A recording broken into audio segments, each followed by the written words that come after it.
Good morning. Just want to quickly uh, go over some clarifications. Someone mentioned that a certain person that I'm giving some guidance to thought that my giving her the label of prophet, that she was thinking that it was a compliment and brought her tears of joy, and that by that he or that person took it to mean that she was taken as a compliment. Uh, that's a misunderstanding. As what she was actually saying, that finally she received clarification on all the confusion going on in her spirit of whether she was an empath, whether she was a clairvoyant, uh, and settled it down to just being one person that has all those abilities, and it clarified so much for herself, which made her happy. Nothing to do with the compliment. Uh, Being labeled or being designated as a prophet is not a compliment. It is just a designation. I mean, who would read all the stories of all the prophets and wake up one morning and tell their parents, you know what, Mom, Dad, I think that I've decided I'm going to be a prophet? Who would choose to be a prophet?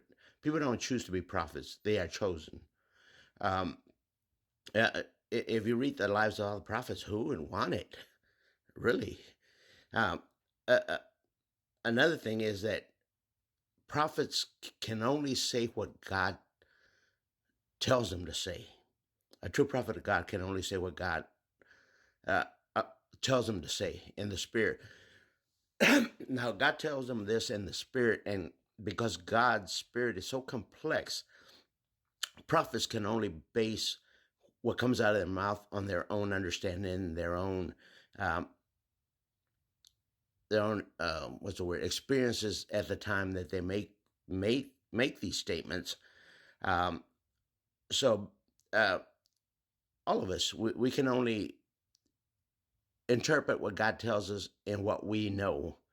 So if a prophet is young still in their prophets in their prophetic life, uh, they still have a lot to be shown. So maybe some of the statements will be misconstrued as being um, less than holy, which is untrue.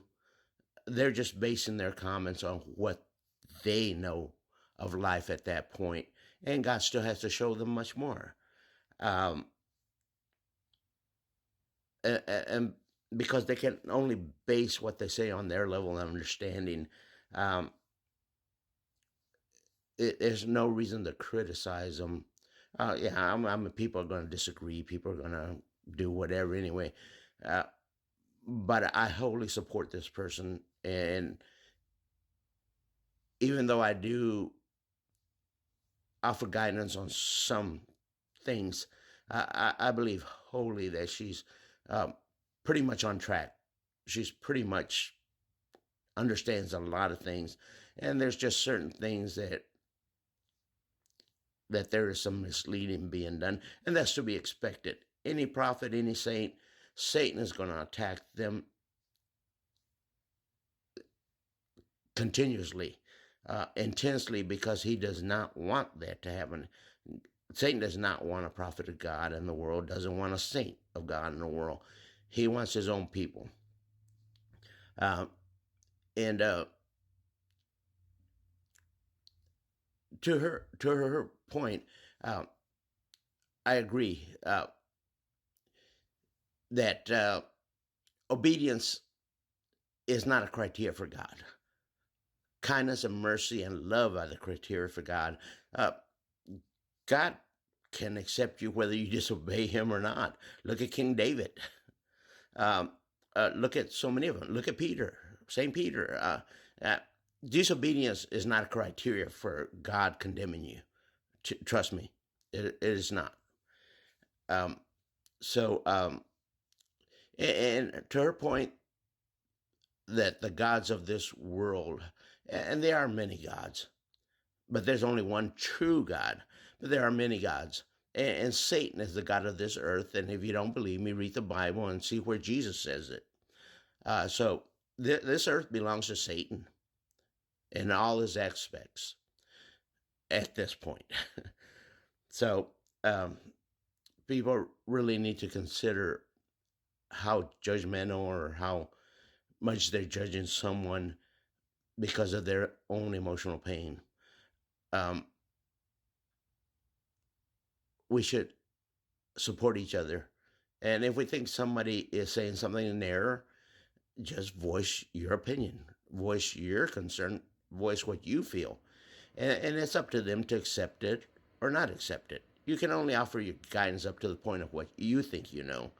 And they will base their acceptance or refusal of that information based on their level of understanding at the time you mention it. And just because they choose to not accept it at one point doesn't mean they will not accept it later on. Uh, we go through life where everything's conditional. So many people accept things wholly, completely. Some people accept a point of view conditionally, and some people reject that out of hand. Um, so just accept that that is the condition of human life. You're always going to have that situation, and it's hard for anyone to have the two extremes, to be wholly acceptable of something and wholly uh, what's the word? Wholly declining to accept it, wholly just out of hand, rejecting something. Those two extremes are very rare. Usually, people are in the middle. They accept things conditionally until they get to the point where they're proved.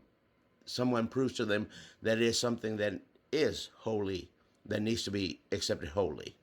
Uh, and again, that's with a lot of teaching, a lot of knowledge, a lot of communing with God.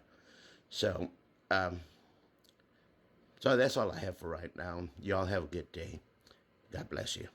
Bye bye.